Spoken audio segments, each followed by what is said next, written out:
Good afternoon, hope you're having a great day. Just want to shoot you a quick video on that 4xe Rubicon.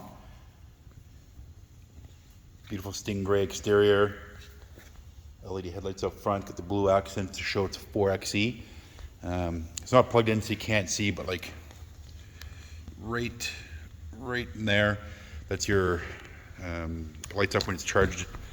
When you're charging it, lights up, it's kind of an indicator so you can look out your window.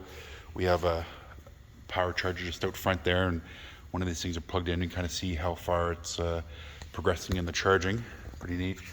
Have your charge port, super handy, right up here. Comes with a home charger so you can plug it in there. There's an adapter to plug in, just kind of your normal wall plug-in. And then if you have a type 2 charger, you can have one installed, or plug in, go into the mall or some sort of charge port. It has a type 2 charger for fast charging, super handy. Most people get about 30-ish to 40 kilometers range on electric only in the city. So I've sold a few to customers that, frankly, they never put gasoline in their vehicle. There's a oil and gasoline refresh where it'll make you, if you're in all electric mode for a few weeks or a couple months at a time, it'll make sure that you start the engine and driving the engine for a day or so, just to make sure gas isn't going to go stale and the oil is going to get keep fresh, if you will, being lubricated, no moisture builds up in there. Yeah, very, very nice rig. If you do any off-roading, there's instant torque, which is nice, so you don't have to rev your engine up real high and try and get that right spot if you're going off-road. Take a look back here. I don't know what your experience is with Jeeps, but they didn't want to go away from any of the, what makes a Jeep, so it's still got all the off-road capability. Recovery hook on the back, tow hooks in the front, 12 volt receptacle there for your filling up an air mattress, electric cooler, that kind of a thing. Alpine stereo system, removable roof, of course. Your roll cage here is all painted to match the exterior in the Stingray.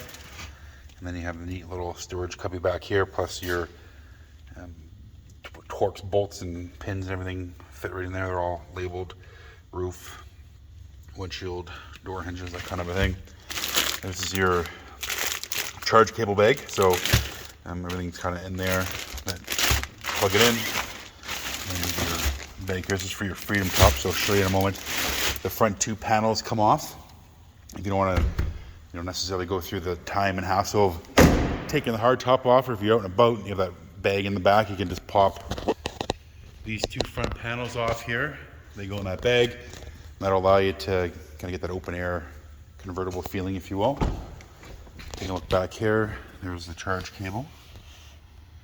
Beautiful brown interior.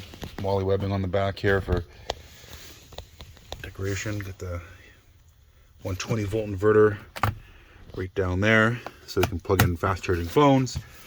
Electric cooler again, and then you get your USB ports up there, window switches, and then of course your rear vents.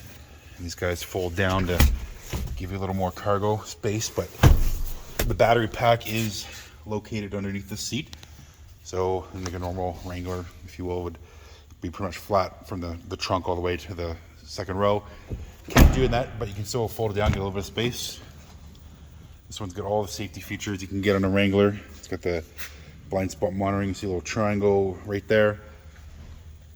If someone's in your blind spot, you're driving, that'll glow amber to let you know someone's there. And you can engage a setting that'll essentially chime at you when you flip on your signal light or start to turn.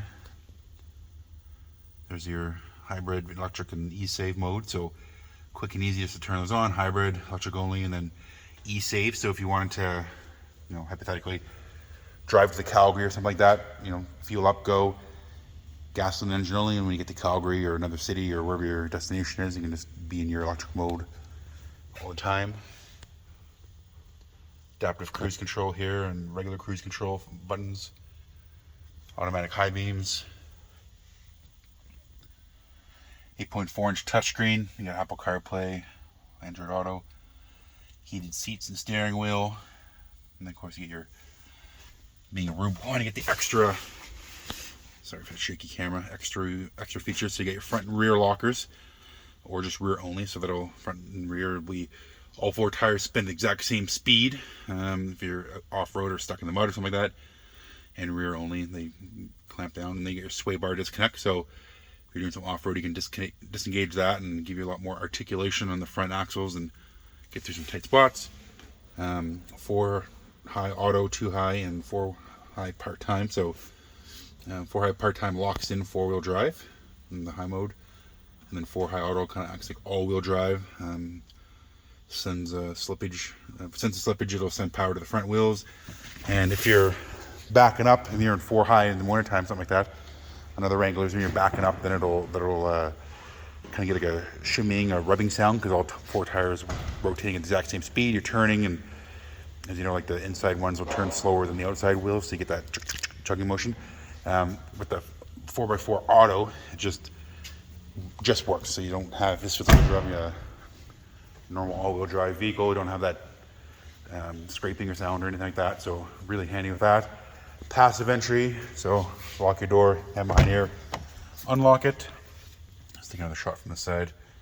And there's that little charger light that I was talking about. Look sharp. Love to have you come down and take a look. Take it for a test drive. You know, try it in electric mode, try it in gasoline mode. The 2-liter engines and a lot of other trim levels of Wranglers, this, you know, the sports and the Saharas, and you know, it's been in the Rubicons as well. Super peppy engine, you know, lots of power, you know, passing speed. You won't notice it as, you know, compared to the V6, you won't notice much of a driving distance. But now you get the hybrid to go with it. And you get your trail cam up there, should have pointed that out at the beginning. So you're off-road and your windshield's pointing up, camera's pointing down, you can have it on your screen. It'll show you what's kind of in front of you, what's, you know, if you're navigating a trail. But yeah, made a little video a little longer than I was intending. If you made it this far, I do appreciate it, and sorry for all the rambling. But yeah, would love to have you come down, take a look, take it for a test drive. Talk to you soon.